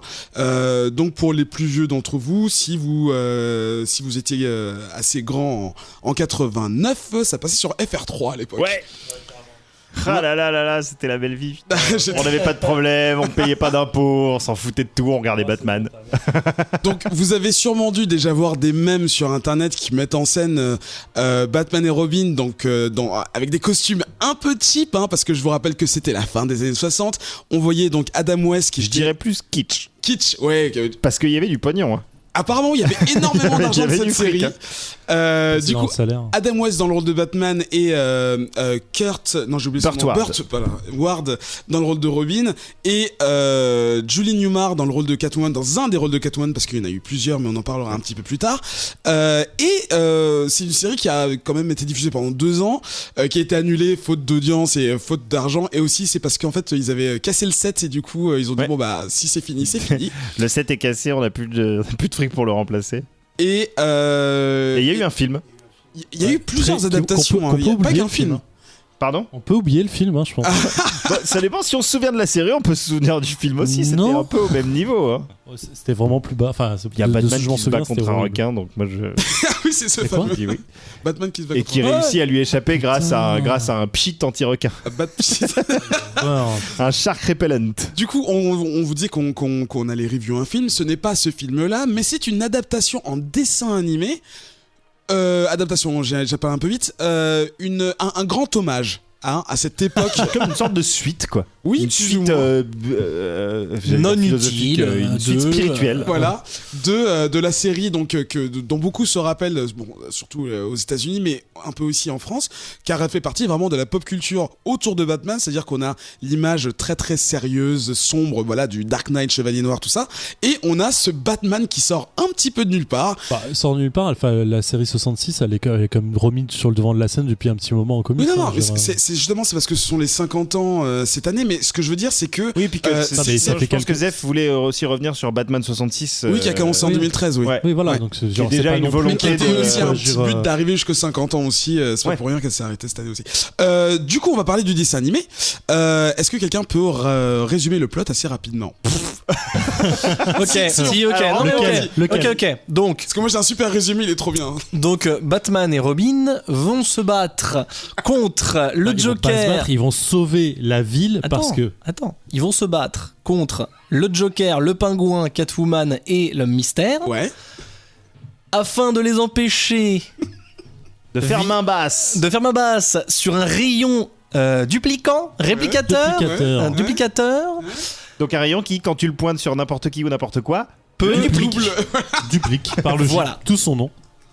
Voilà, enfin ils vont se battre contre eux. Non, ça s'arrête pas. Parce que évidemment, s'ils récupèrent un pistolet duplicateur, ils vont dupliquer plein de trucs. Non, mais attends, si tu veux résumer l'intrigue, c'est ça. Je veux dire, il y a pas plus que ça. Le postulat de départ, c'est ça. Oui, c'est l'intro. Enfin, c'est le. Non. En fait, c'est la mise en bouche. C'est le fait qu'il dit. Qu'est-ce qui donne une suite? Tu dis non, ça veut dire que t'as pas regardé la suite. Ah si, j'ai regardé très très péniblement. Ah bah non, la suite, il se passe plein d'autres trucs. Le gros du truc, c'est comme le twist de Batman, quoi. C'est nul. Alors, ça défonce tellement. Si vous voulez qu'on spoil, on peut spoiler. Sans trop. Non, on va pas trop spoiler. Batman se fait sexuellement agresser par Catwoman. Robin se fait verbalement agresser par Catwoman. Albert est une victime de la loi travail de Hollande et se fait socialement agresser par Batman. Putain, mais le commissaire. J'ai dit Alfred. T'as dit Albert. Ah, c'est pareil. Le commissaire Gordon se fait vestimentairement agresser par Batman. Ouais, c'est trop fort ça. C'est trop génial. Batman se fait spatialement agresser par les autres méchants. Il se fait aussi engueuler Gordon parce qu'il regarde la télé pendant le service. Ouais, ça c'est trop fort. C'est pas mal. Bon bref, vous l'avez entendu. Et il y a un entendu. plateau repas géant aussi à un moment. Mais oui, mais ça c'est trop fort. Oui, ça va. Tuer dans un plateau Vous repas l'avez géant. putain. entendu, c'est complètement loufoque. Est-ce que des personnes ici présentes ont déjà eu l'occasion de voir, donc vous parliez du film ou même la série La et série, son oui, bien esprit sûr, ouais. complètement décalé? Parce que je parlais du parallèle Batman Dark Knight et donc de cette série 66. Est-ce que tu peux nous dire en quoi il est si différent et si Ah, mais c'est complet, c'est la réplique complète du truc quoi. Enfin, de ce que je me souviens de la série, quand tu voyais Batman sortir de la Batmobile pour entrer dans le commissariat, pour aller dans le bureau du commissaire, c'était jouissif parce que c'était complètement naze quoi. Genre c'était complètement simple, mais ça marchait trop bien en fait. C'est limite du théâtre en fait à la télé quoi. C'était vraiment trop beau. Il y a quelques petites subtilités, quelques petites différences quand même notables par rapport à la série des années 60. Parce que premièrement, la série des années 60 se déroulait 90% du temps de jour. Ah oui, c'est vrai. Là, ils se sont dit, bon, c'est un dessin animé, on peut quand même se payer le luxe de le faire intervenir la nuit.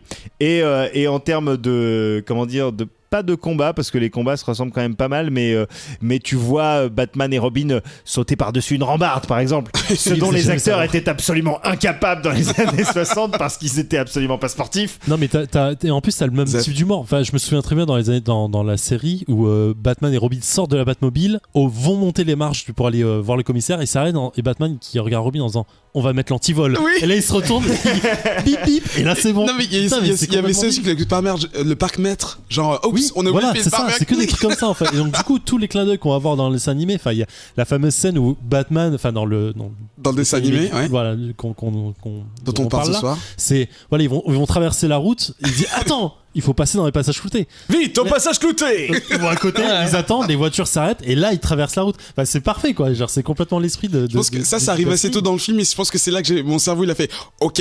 Je sais pas du tout, je savais pas ce que je regardais. Et non, mais même quand ils montent, ça c'était clairement un hommage à la série, quand ils montent la façade perpendiculairement au mur de l'immeuble, et que Robin il dit ah putain, Batman, j'y arrive pas. Il fait tu aurais dû mieux t'entraîner au niveau du haut de ton corps. Et ça, mais à chaque fois, il y a des vannes comme ça, et c'est hyper marrant.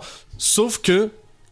Est-ce que je le dis maintenant ou pas? Bah, tu dis de quoi tu parles? En gros, j'ai trouvé que tous les hommages étaient cool, même si t'as pas vu la série, tu peux rigoler parce que dès l'instant où tu te dis que c'est vraiment du millième degré et que voilà, c'est pas le Batman que t'as l'habitude de voir, enfin pas le Batman de notre époque maintenant, et donc c'est très cool, c'est très rafraîchissant. Les ennemis hyper kitsch, enfin tu vois le Joker et toute sa bande qui sont déguisés en guitaristes sur un plateau télé, alors on les a reconnus direct, mais voilà. En fait, tu te prends au jeu et c'est vraiment très très cool. Le plateau repas géant, c'est très cool, enfin c'est vraiment génial. L'acide dans la tarte au citron. Ouais. Oui. Bon, en gros, il y a un moment, ils sont attachés. Voilà, l'esprit de non, sans trop en révéler, l'esprit de déduction de Batman est au-dessus de 9000. Voilà, c'est-à-dire qu'il y a plein de situations dans lesquelles il devrait décéder, mais la logique. Contre toute attente, elle arrive à le sauver des situations les plus drastiques. Non, donc voilà, donc il y a vraiment plein tout ce qui est van, humour, second degré, etc. Tout ce qui vient de la série télé, donc c'est très plaisant. Mais je trouve que tous les trucs cool comme ça, tu peux les condenser en 20 minutes et le reste est absolument inutile. C'est-à-dire, pour l'instant, je parle même pas de l'esthétique, du dessin ou de l'animation. On va parler juste après.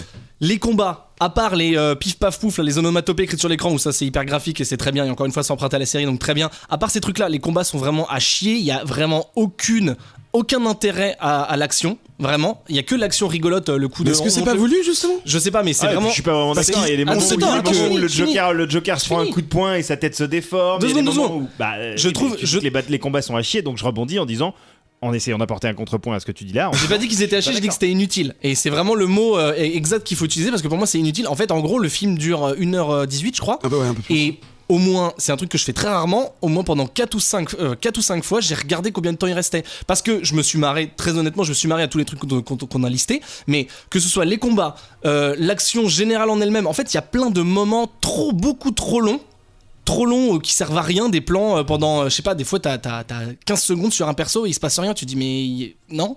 Donc en termes de réal, je trouve que c'est vraiment beaucoup trop long. Ils auraient pu faire un truc très efficace en une demi-heure, d'ailleurs c'est le temps d'un épisode de l'époque, donc ils auraient très bien pu aussi singer ce truc là en disant bah voilà c'était 25 minutes, nous on va faire 25 minutes, voilà, hommage de ouf. Ça aurait très bien fonctionné. Parce qu'au final, il y a différentes intrigues, on l'a dit tout à l'heure, voilà, il y a le coup du pistolet, après il y a le truc avec Batman qui se duplique, etc. Donc il y a des idées, et c'est des idées complètement loufoques, donc c'est super, mais entre tous ces trucs bien, à chaque fois, tu peux vraiment enlever, entre 2 trucs bien, tu peux enlever 5 minutes clairement. Et du coup, si t'enlèves 5 minutes, eh ben le truc il dure sur 1h20, tu gardes une demi-heure et c'est très bien. Donc en fait, je comprends pas. Il y a aucun intérêt à avoir essayé de faire un truc très long. Alors je sais pas, peut-être qu'ils se sont dit il faut qu'on fasse 1h20, j'en sais rien, pour que ce soit un film, je sais pas. Mais je vois pas l'intérêt et je trouve que ça dessert complètement tous les trucs bien. Et à côté de ça, donc si vous voulez, on peut réagir sur ça avant de parler de l'animation et du design, enfin du trait. Mais c'est pas là pour sauver le truc, quoi.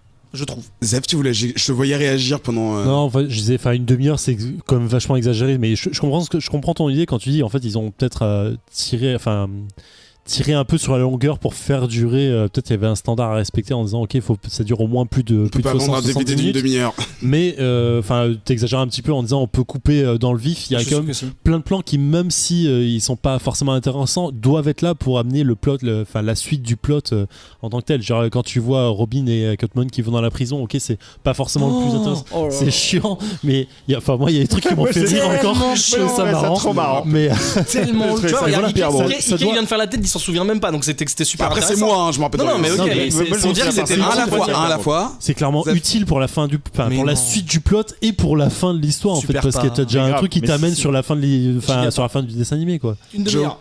Alors en fait, moi j'ai kiffé du début à la fin, et genre ça aurait duré 2 heures de plus, je les aurais mangés direct. Mais attends, et question rapide, je crois que t'as déjà répondu, mais toi tu étais déjà tu connaissais bien la série télé. J'étais hyper fan de la série télé, j'ai vu tous les épisodes, et quand j'étais petit j'attendais le jour de la semaine où ça allait être diffusé pour pouvoir les mater, donc j'étais vraiment fan, et ça a participé à développer mon amour pour Batman, tout autant que les films de Burton, tout autant que les Grant Morrison, tout autant que plein de trucs. Pour moi ça fait partie du canon Batman. Tu ne l'exclus pas comme un truc un peu débile. Non, clairement pas. Si, c'est un truc kitsch et débile. Non, mais tu l'exclus pas, tu l'inclus. Je l'exclus pas, je me dis c'est une variation sur le personnage qui permet justement d'autant plus d'apprécier ses versions beaucoup plus sombres et tout ça. Et puis, si tu le remets dans le contexte de son époque, c'était vraiment genre. Voilà, c'était les années 60. C'était groovy, c'était le LSD, c'était les scénaristes sous crack qui racontent n'importe quoi. Et du coup, dans la série originale, même si c'était des épisodes d'une demi-heure, t'avais déjà des moments comme ça où pendant 5 minutes t'étais là genre mais ça n'a absolument aucun intérêt ce qui vient de se passer. et en même temps, pour moi, et je comprends ce que tu dis, hein, mais pour moi ça participe au charme du truc, c'est-à-dire que t'es là genre mais qu'est-ce qu'ils font? Donc pour toi c'est plus un respect du matériel original manquement. Je pense qu'en fait, alors mon point de vue c'est qu'effectivement les mecs ont poussé l'hommage et la référence tellement à fond qu'ils ont également reproduit ce qui aujourd'hui est considéré comme des défauts clairement majeurs de scénario, de rythme. Mais tu vois, sur 25 minutes, je pense que ça fait moins mal que sur 1h20. Bah ça dépend, parce que quand tu regardes toute la série, oui évidemment, mais d'accord. Mais oui, mais si. Puis même sur des épisodes de 25 minutes, je t'assure que parfois t'avais des moments où genre ça traînait en longueur, où il restait je sais pas combien de temps dans le bureau du commissaire Gordon pour se dire 50 000 fois les mêmes trucs. Mais je pense qu'en fait ils sont là. Oui, c'est exactement ce que je pensais. Effectivement, les méchants se trouvent peut-être ici. Et Gordon qui fait si les méchants se trouvent ici, peut-être qu'il serait bien que vous y alliez. C'est exactement ce que je pensais. T'es là genre ça dure 5 putains de minutes. Et c'est de l'impro en fait. Tu te demandes si c'est pas limite de l'impro. Et du coup, je trouve que dans ce dessin animé, ça participe au charme. C'est-à-dire que moi, en tant que fan, ça m'a clairement fait une Madeleine de Proust où j'avais l'impression de me retrouver devant un épisode plus long, quoi. Ben, je te donne la parole surtout pour que tu nous parles d'animation et de graphisme. D'une, parce que je pense que tu as un œil un petit peu plus avisé que nos 2 autres chroniqueurs ici, et puis aussi tu l'as proposé. En fait, c'est pas complètement blanc ou noir. Enfin, c'est vraiment mitigé parce qu'il y a du bon comme du mauvais. Le bon, c'est qu'on a un trait qui est vraiment très élégant, très joli. Enfin, c'est pas. Enfin, moi, ça m'a vachement plu. Ne serait-ce que sur les images statiques, déjà de la jaquette ou quoi, c'est vraiment très beau. Évidemment, ils ont respecté tous les codes de la série, le costume de Batman que je trouve génial. Donc, c'est vraiment, je suis pas du tout contre cette version de Batman. J'adore. D'accord. Ouais. L'animation, alors je savais qu'il fallait pas que je m'attende à de l'animation japonaise hyper fluide et hyper léchée, hyper travaillée, parce que c'est en général tous les directs ou DVD comme ça de tirés de Warner, etc. En général c'est la même prod, enfin c'est une animation. La Corée, hein. Non mais ok, non mais quand je disais animation japonaise, je parle le manga, voilà exactement. Saccadé, en fait. Mais donc je partais pas avec une idée super haute de ce truc-là, mais je me suis dit bon bah allons-y, s'ils essayent au moins d'arriver à du Bruce Timm, tu vois, en anime, c'est déjà mortel. Donc non. L'animation, on va dire qu'elle est correcte, c'est-à-dire qu'encore une fois, pour un direct ou DVD, je sais pas quel budget ils avaient, mais 3,5 millions. Je me rends pas compte, donc voilà. Non plus, j'ai jamais vu cet argent, mais bon. Non mais voilà, ah non, mais par rapport à un film, oui, non, par rapport à un film, je sais pas ce que ça peut représenter en termes de main d'œuvre, etc. Et si un tel budget égale animation de ouf ou pas. Je savais que je m'attendais pas à un truc de ouf, mais je l'ai trouvé correct, mais encore une fois, et je trouve que c'est important de le dire, sur 1h20, au bout d'un moment, c'est vraiment pesant. Juste l'animation, c'est vraiment pesant. Il y a des facilités de merde où quand ils veulent faire pivoter une voiture, bah ils mettent de la 3D. Quand ils veulent faire que la bagnole roule dans un tunnel où les pierres se répètent, c'est les mêmes pierres mais en 3D et c'est absolument pas beau du tout.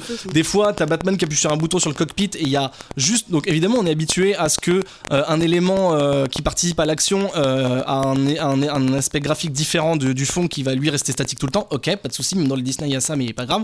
Là c'est juste dégueulasse, c'est-à-dire que le bouton sur lequel Batman va appuyer est en 2D, en dessin animé entre guillemets, et par contre tout le reste c'est en espèce de 3D dégueulasse Photoshop avec des dégradés absolument affreux, et donc je trouve que c'est dommage parce que ils essayent de rendre hommage à une série des années 60 qui était quand même ultra graphique, enfin, c'est-à-dire que même si elle était kitsch, il y avait vraiment une charte particulière dans les costumes, dans le grain de l'image, etc.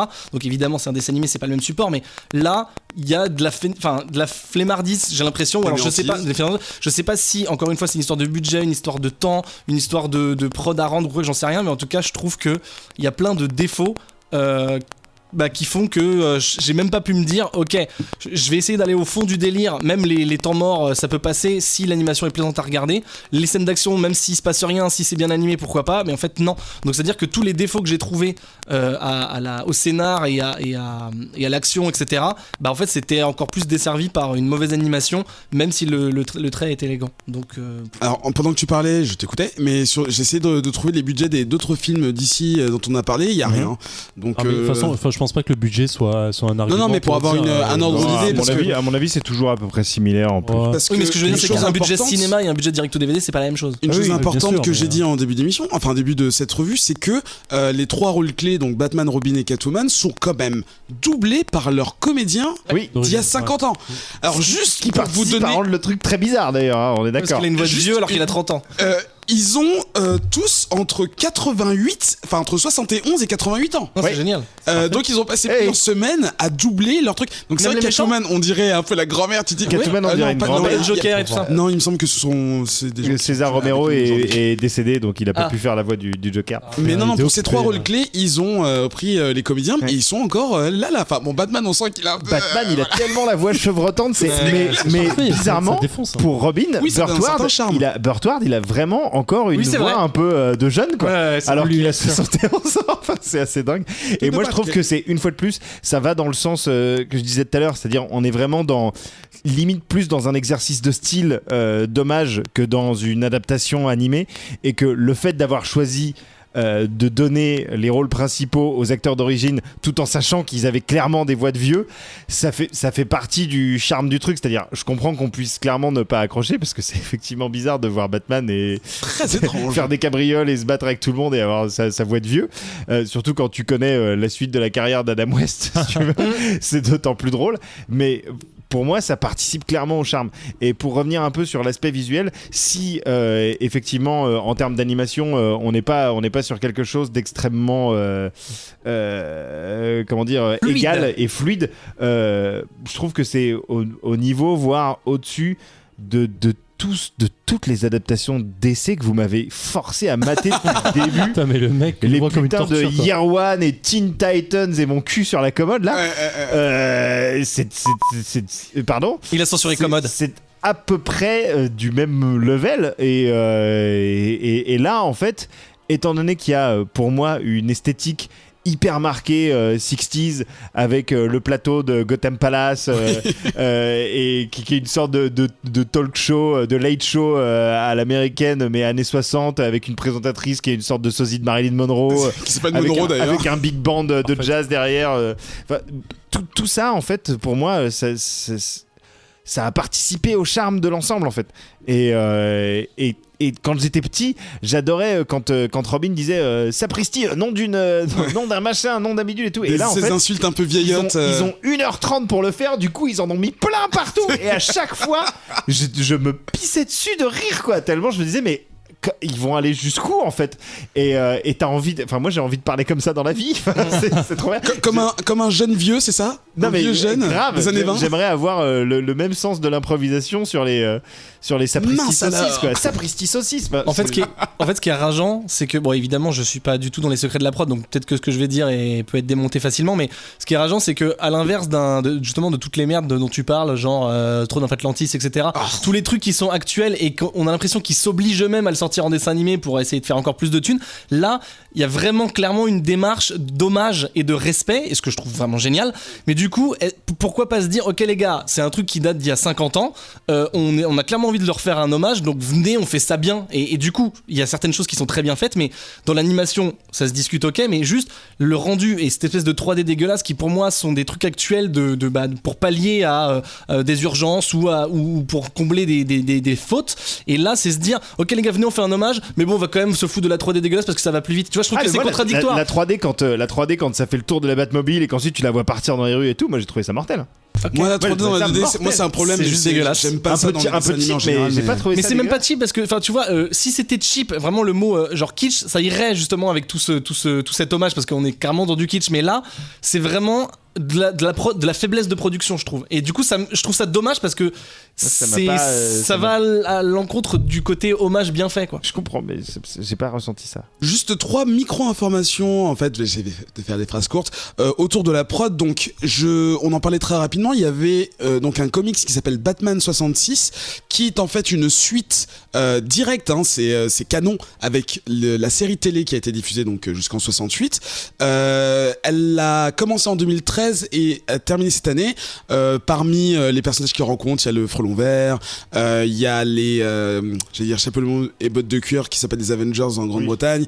Bref, d'autres de séries classiques et populaires de cette génération qui se mélangent avec les autres séries un peu loufoques et décalées. On avait un peu les Legendary qui étaient sortis, dont on avait parlé justement, où ils faisaient un peu le même genre, les croiser les super-héros de genre, et c'est parfait en fait. Ça défonce complètement en termes d'idées. Qui sont pas tout à fait dans le même univers, mais qui vont bien ensemble à cause de la thématique. Ça va bien ensemble, et surtout ça donne vraiment une bonne thématique et une bonne dynamique de groupe, quoi. C'est super cool. Vous parliez d'un film, et moi je vais vous parler d'un téléfilm / documentaire où en fait Adam West et j'arrive pas à trouver son prénom, c'est pas Burt, si c'est Burt Ward, reprennent plus ou moins leur rôle quelques années plus tard et font une enquête en fait pour essayer de deviner qui sont Batman et Robin, donc c'est complètement n'importe quoi, et en même temps on vous montre des secrets de production, un peu des coulisses.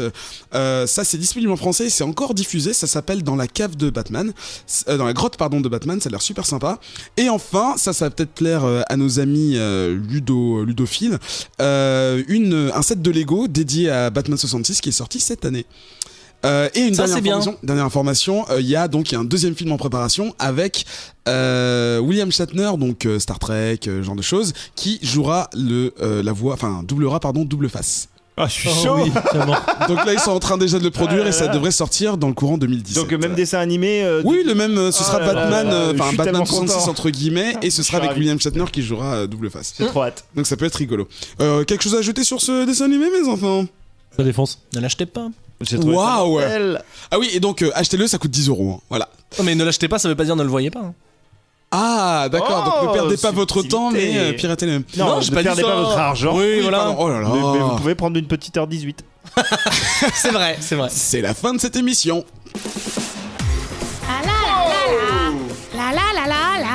C'est un peu moins fort que d'habitude. Ça suffit, c'est bien, non? Bon, on laisse tourner. Ah, on laisse Ben. D'accord. Oh, c'est ça. Là où... Oui, c'est la fin de cette 60e épisode de Comics Podcast. On va saluer les chroniqueurs qui étaient avec nous aujourd'hui. On va dire au revoir à Joe. Au revoir. À bientôt. On te retrouve où, comment, pourquoi? Partout. Ok. Voilà, tout simplement. Sur Twitter, sur Facebook, sur Instagram, French Toy Love. Oui. Venez voir mes photos de jouets parce que j'ai besoin de monde. On va dire au revoir à Zeuf. C'était désespéré ça. On va dire au revoir à Zeuf. Ciao. On te retrouve où, comment, pourquoi? Pas partout, moi. Désolé. À l'inverse. Et Ben, tu veux pas dire ok? Ah non, pardon. Oui, non, sur Radio Kawa aussi, oui, sur la Ligue des joueurs ordinaires, entre autres. League of the Extraordinary Players. Ça va être aussi un peu cool. On dit au revoir à Ben. Ouais, salut, ouais. On te retrouve comment? No, Internet. Internet, ok, c'est simple que ça. Bye bye Adrien, notre meilleur réalisateur. Salut. depuis le précédent. Au revoir à Queutrus qui est au fond de... Ouais, pas plus fort. Voilà. Nous, on se retrouve dans 2 semaines, le 12 décembre, pour un épisode qui sera dédié à cette fête que tout le monde attend en fin d'année. Je veux bien parler de Kwanzaa. Oh. Donc voilà, on va vous faire nos recommandations de Noël pour cette année.